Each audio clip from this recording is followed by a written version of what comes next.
Euskotreneko Euskal Autonomia Erkidegoko zerbitzu guztietan lanuztea egin dute langileek gaur goizeko 7:00 9:00 eta arratsaldean 6:00 8:00. Goizeko lanuztearekin pozik geratu dira, ELA sindikatuaren arabera jarraipena 80%koa izan da. Langileek zuzendaritzari eskatzen diote behar diren kontratazioak egin ditzatela zerbitzuan kalitateari eusteko eta tentsio, arrisku eta gehiegizko lankarga egoerak saihesteko.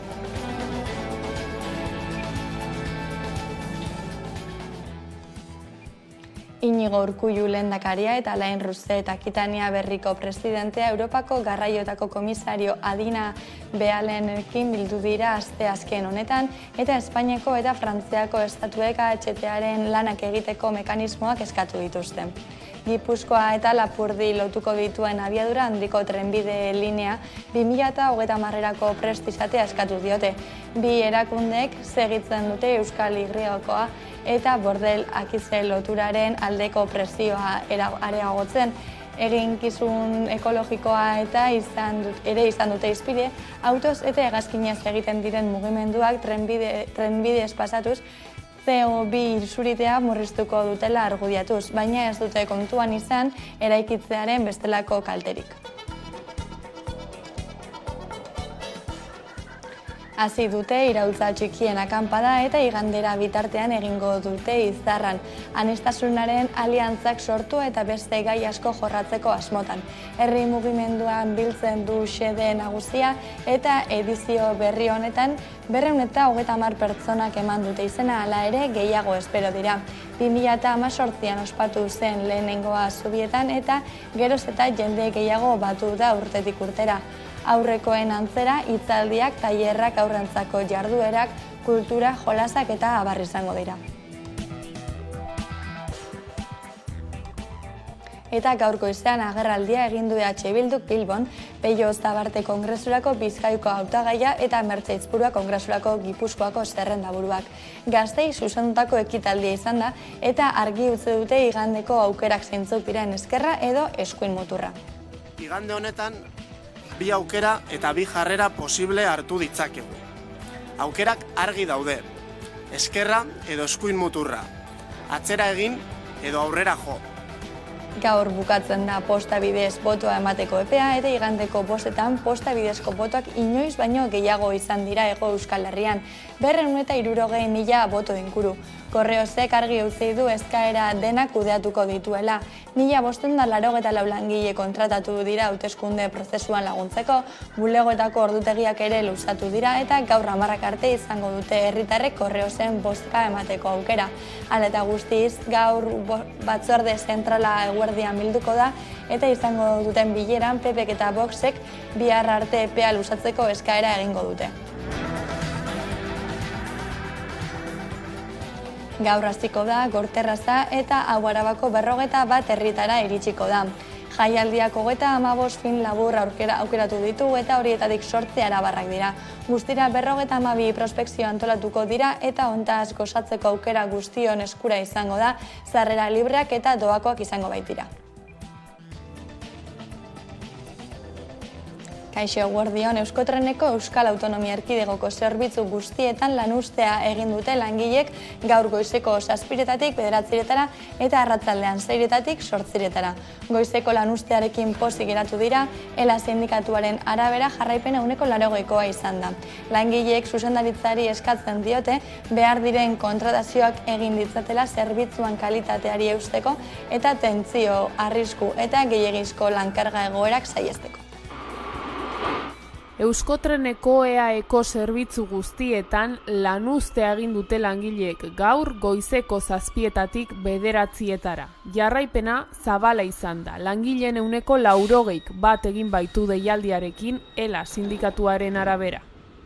Euskotreneko langileek hainbat arazo azaleratu nahi izan dituzte. Kalitatezko zerbitzua eskaintzeko behar diren langileen plangintzak eta kontratazio falta da, ibilbideko merkataritza arretarik ez dago, aurreko urteetako gehiegizko orduak ez dira itzultzen, langileen atsedenaldiak murriztu dira eta jaietako gaueko zerbitzuetan eta zerbitzu berezietan segurtasuna bermatzeko langileak ere falta dira, besteak beste. Gaurko lanuzteen balorazioa positibotzat hartu behar dugu. Ondino ez ditugu zenbakiak zehaz mehatz, baina guk egin ditugun zenbakiekin plantillaren 80% gora jarraitu ditugu gure lanuzteak.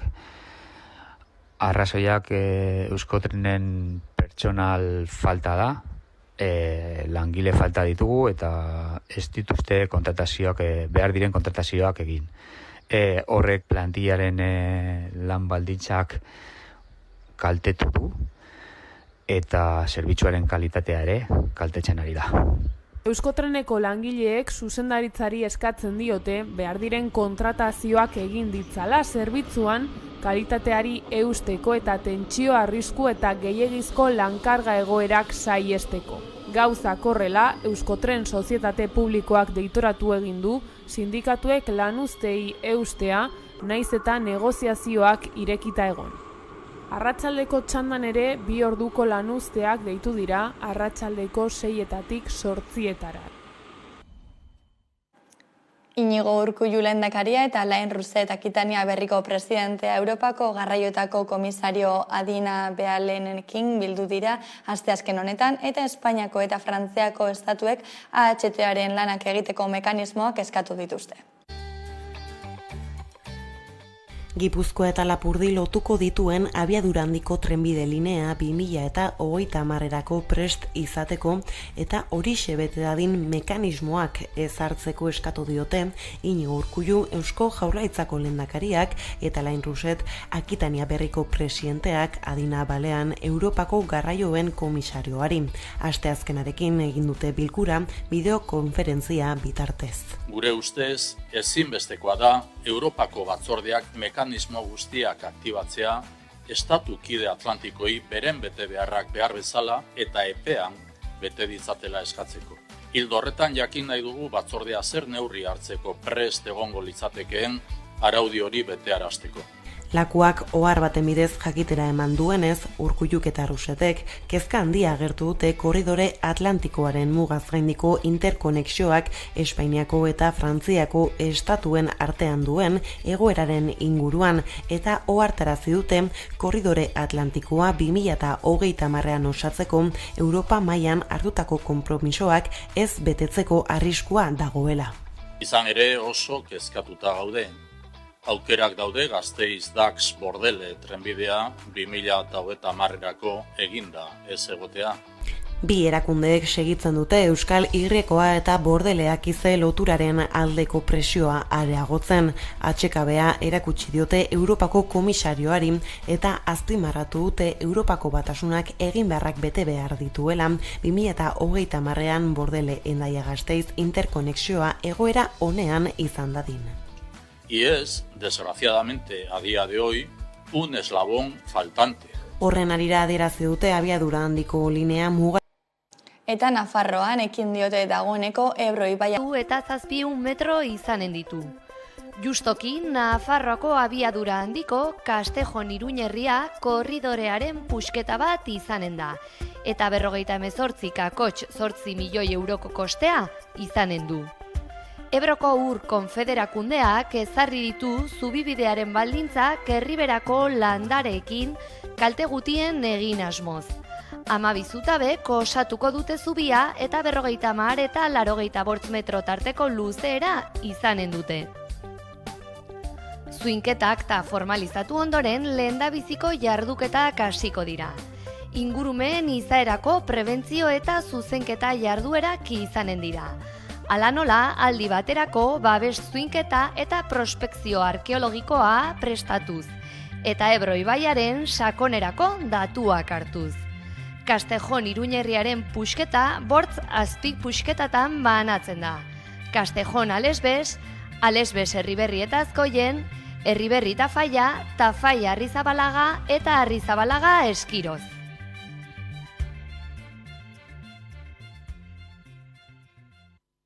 Enresa enpresa Garoñaren titulartasuna hartu du eta zentralaren desegite prozesu atzera ezina abiatu du.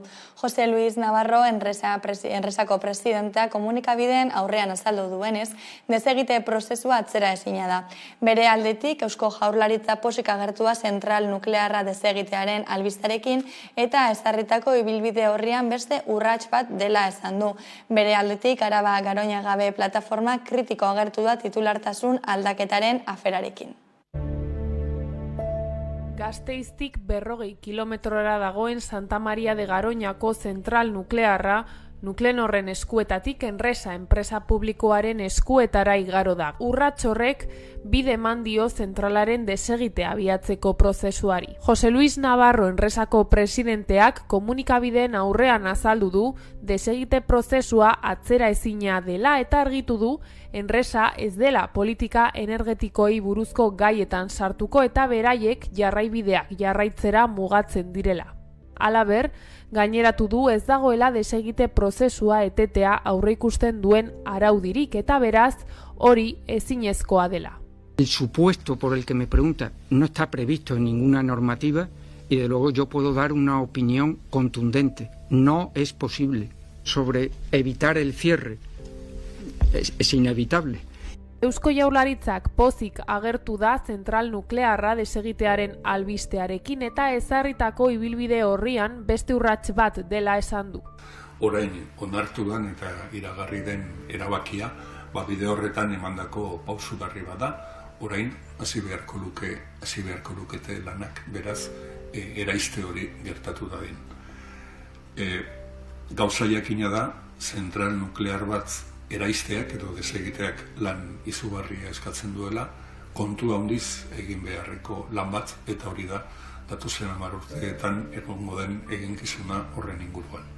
2 fasetan egingo da zentral nuklearraren desegite prozesua eta ondo bidean 2033 urtean amaituko da. Orotara, 475 milioi euroko kostua izango du aurreikuspenen arabera, 350 langile inguru arituko dira lanean zenbait fasetan aldi berean. Navarrok esplikatu du gutxienez 150 milioi euro gehiago beharko dituztela zentral nuklearreko urtegitik erregai erradiaktiboa ateratzeko lanetan. Material hori jada eraikita dagoen arren, behin-behineko biltegi batean sartuko dute, 49 eduki ontzitan eta desegite lanen amaieran bestelako hondakin bereziak ere utziko dituzte hor. Biltegia behin-behinekoa den arren, ez dute zehaztu zenbat denbora izango dituzten hor hondakin erradiaktiboak eta aurreikuspenen arabera, goizenez 2033an prest izango dute biltegi geologiko sakon bat. Bere aldetik Araba Garoña gabe plataforma pozik agertu da zentralaren desegitearekin, baina hondakin nuklearrekin ere kezkatuta agertu da eta titulartasunaren aldaketaren arira kritiko mintzatu da Alberto Frias. Garoña eraistea herri mugimenduaren garaipena da, ziklo bat izten duena. Berandu eta arriskuekin, baina heldu da eta berri on bada. Hemendik aurrera, desegiteko lanetan kutsadura radiologikoaren arriskuzua da. Bestalde, Nuklenorren titularra Enresara aldatzeak esan nahi du aurrekontu publikoetatik desegite kostuak ordainduko ditugula. 2022-2023 ikasturtearen irakurketa egin du Labek, sindikatuak txalotu duenez irekitako borroken ia erdia sindikalismoari, langile borrokari eta grebi eskerritsi da. Baina azpimarratu du gainontzeko eremuekin alderatuta sektore feminizatuetan eta administrazio publikoan gatazka gutxiago itxi direla. Hala, datorren ikasturtean borroka fasea gehiago indartuko dela iragarri du sindikatu abertzaleak. 2022-2023 ikasturtea amaitu berri da eta Labek kurtsoren irakurketa egin du. Ikasturte gogorra izan dela nabarmendu du sindikatuak, izan ere botere eta aberastasuna gero eta esku gutxiagotan banatzen da, prekarizazio modu berriak sortzen ari dira eta genero arrakala estrukturalki mantentzen da. Baina egoerari aurre egiteko langileria prest egon da lan eta bizi baldintza duinen alde aktibatzeko. Hala, sindikatuak txalotu duenez, irekitako borroken iardia sindikalismoari, langile borrokari eta grebei esker itzi da. Borroka molde desberdinak grebekin uztartu ditugunean. Izan ere, greben presentziak akordioetara iristeko edo garaipenak lortzeko beste aukera bat eman digu. Langileek grebaren aldeko apustu egin dutenen eta egin ez dutenen artean, 10 puntuko aldea dago itxietako gatazkei dagokienez. Baina azpimarratu du gainontzeko eremuekin alderatuta, sektore feminizatuetan eta administrazio publikoan gatazka gutxiago itzi direla. Izan ere, sektore feminizatuetan itxitako gatazken portzentaia eren bat gutxiago da, eta zaintza eremuen kasuan gatazken laurden bat. Sektore feminizatuetan greba gainerako eremuetan baina proportzio handiagoan burutu arren, sektore feminizatuetan 29,45 da itxitako portzentaia hori, batez besteko 29,45 denean, eta zaintza eremuetan 25%ra jaisten da. Horrez gain, administrazio publikoa inposatzailea dela salatu du, eta halaber, salbuespen bakar bat kenduta, negoziazio kolektiboa ustu dela ohartarazi du. Administrazio publiko zuzenari dagokionez, ikusten duguna da, inposatzen direla da, negoziazio espazioak ez direla existitzen. Eta gu ere, planteatzen ari geha, zer nolako ekintza sindikala burutu behar dugun bertan, ikusten dugulako beste negoziazio esparruetan, ez gu nahi bezalako negoziazio eredua dagoela, baina negoziazio bat ematen dela, baina administrazio publikoa patronal zuzena den kasuetan, eremu horietan ez dago negoziaziorik. Hala, datorren ikasturtean, borroka fasea gehiago indartuko dela iragarri du sindikatu abertzaleak, eta irekita daudenei eusteaz gain, beste sektore batzuetan irekiko direla aditzera eman du.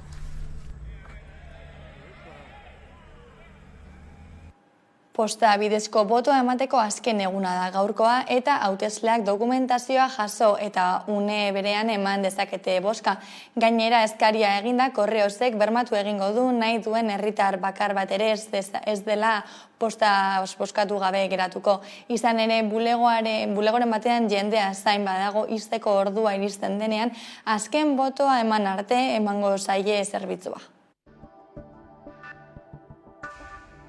Posta bidezko botoa emateko azken eguna da gaurkoa eta hautesleak dokumentazioa jaso eta une berean eman dezakete bozka. Gainera, eskaria eginda Korreosek bermatu egingo du nahi duen herritar bakar bat ere ez dela postaz bozkatu gabe geratuko. Izan ere, bulegoren batean jendea zain badago isteko ordua iristen denean azken botoa eman arte emango zaie zerbitzua. Uztailaren 23an burutuko diren hauteskunde hauei begira entzutetsua ari da izaten posta bidezko botoa beste aldiedan baino gehiago. Batetik hauteskundeak egiteko egunagatik, udako sasoia eta oporrak medio. Hain zuzen ere, izugarri handitu da posta bidezko botoa hautatu dutenen kopurua eta horrek ilarak ekarri ditu Korreosen bulegoetan azken asteotan. Bestetik, Peperen estrategia deigarri batekin ere badu zerikusirik, sistemaren garbitasuna zalantzan jarri baitu alderdiak mundu zabalean eskuin muturreko beste lider batzuek egin izan duten bezala, kasurako Donald Trumpek Ameriketako estatu batuetan.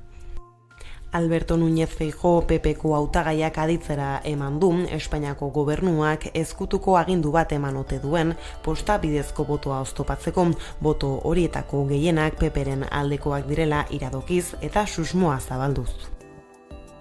Testuinguru horretan iritsi dira Korreosen datu zehatzak emaitzen zilegitasuna igatzeko estrategiatik harago, 272.132 eskaera egin dituzte Hego Euskal Herrian eta horiek guztiak kudeatu ditu Korreosek. Uztailaren 23ko bozetan Euskal Herritarrek Espainiako Kongresurako 23 diputatu eta senaturako 16 senatari aukeratuko dituzte Araban, Bizkaian, Gipuzkoan eta Nafarroan. Posta bidezko botoen kopurua inoizko handiena izango da modu honetan. Eusko Legebiltzarrerako 2020ko uztailaren 12ko deialdia da, datu horietara gehien gerturatzen dena, pandemiaren gordinean, baina alde nabarmenarekin boz horietan, Araba, Bizkaia eta Gipuzkoako erroldan zeuden 7,3% bozkatu zuen formula horren bidez, 125.255 boto emaiek eta ordu arteko marka ezarri. Espainiako gorteetarako hauteskunde kanpainako azken eztabaida izan zuten atzo Alderdi Espainiarrek. Pedro Sánchez, Yolanda Díazek eta Santiago Abascalek hartu zuten parte. Alberto Núñez Feijóo ezen bertaratu. Dena den, Sánchezek eta Díazek bilatu zuten Feijóoren falta nabarmentzeko modua, diskurtzoak harengan zentratu gabe. Díazek irmo hitz egin zuen eskuin muturraren aurka. Abascalek gehien nabarmendu zuen mezuetako bat izan zen gobernuak herritarrak pobretu dituela, eta Sánchezek eta Díazek ukatu egin zuten Voxek herritar xumeen interesak defendatzen dituenik.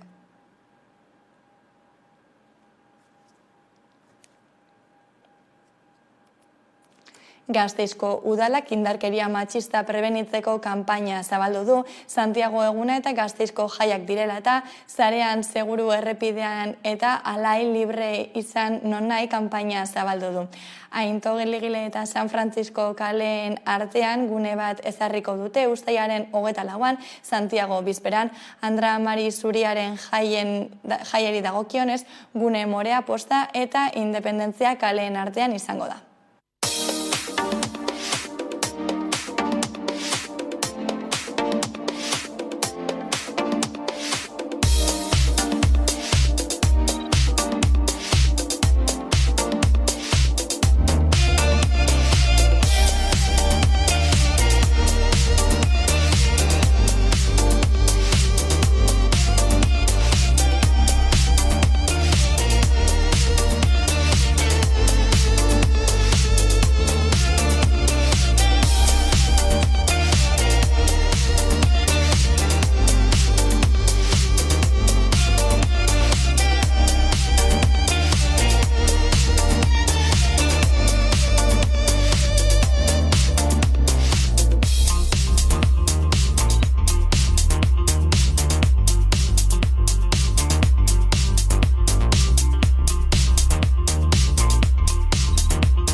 Eta Gasteizko jaiekin jarraituz, Gorka Urtiz de Urbina 21 urtez izan da Zeledon, baina aurten bere azken jeitsiera izango da eta normaltasunez hartu du. Gizarteak aurrera egin duela azpimarratzen du eta horrekin batera ohiturek. Horregatik Zeledonen lekukoa neska zein mutil batek hartzea ondo ikusten du. 11 telebistako Gasteizko lankideak izan dira Zeledonekin bere azken jeitsieran egin baino lehen. Zeledon Arabako baserritarren sinboloa da. Txapela buruan ohiko blusa eta aterkia dira bere ezaugarri nagusiak. Urtero abuztuaren 4an San Miguel Elizako dorretik panpina bat jaizten da. Ondoren Zeledonek plaza zeharkatzen du eta Gasteizko jaiei hasiera ematen die. Lehenengo jaitziera 1957an izan zen, eta tradizioaren arabera Zeledon Salduondon jaio zen. Lehenengo jaitzieratik 4 pertsonek bizia eman diote Zeledoni, Jose Luis Izazik, Enrique Oribek, Iñaki Landak eta Gorka Urtiz de Urbinak. Gorka Urtiz de Urbina 21 urtez izan da eta aurten bere azken jaitziera izango da. Bueno, bai, 2001an izan zen. Bueno, Iñaki Landa ez, Iñaki Pérez San Vicente zegoen neska eta blusen elkartean, eta deitu zidan, nirekin hitz egin nahi zuela, eta, bueno, esan zidan, pentsatu dugu zuk izatea aurrengo Zeledoia. Momentu horretan, ni bakarri jarri nituen bi gauza egin nahi nuela jakiteko, ez? Bat zen, Iñaki Landarekin hitz egitea, ber zer izaten zen Zeledoi izatea, eta berak azaldu zidan, gauza onak, ez? Ez hain onak ez, baina, primeran izan zen, eta bigarrena, orain Joli, nire emaztea dena, momentu horretan nire zenargaia zen, orduan, berari esan behar nion, esan didate hau, eta badakizu zer gertatzen den, oporrak zatxitzen direla beti, ez? Lautik bederatxira, hemen egon behar zara, edo behintzat ni egoten naiz beti, eta, eta berarekin hitz egin nun, eta baietz esan zidan, eta hori izan zen, eta, gero ona etorri nintzenean, 2001an, izan zen, poza, alegria, indarra asko, eta, gauza asko ziren, ez? Normaltasuna, ez azkenean gauzak aldatu egin behar dira, ez? Joten gara, soziedad aldatzen ari da, eta gauzak aldatu behar dira soziedadarekin, orduan, normaltasuna hartu behar dugu, erabaki dute Komisioen de Beluzazetan eskak, eta hori maldi bada, zergatik ez. Nik niri pentsatzen dut ona dagoela, juten dela.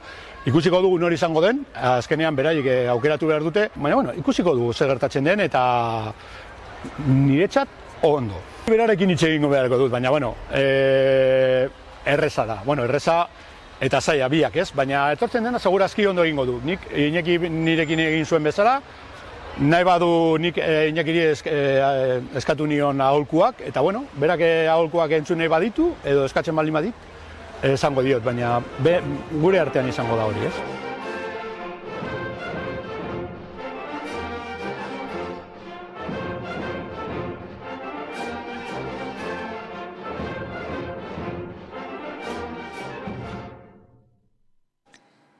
Iritsi gara albistegiaren bukaerara, hauek izan dira gaurkoan jasotakoak, besterik ez gure aldetik, hauek eta gehiago 11.eus atarian. Bihar arte.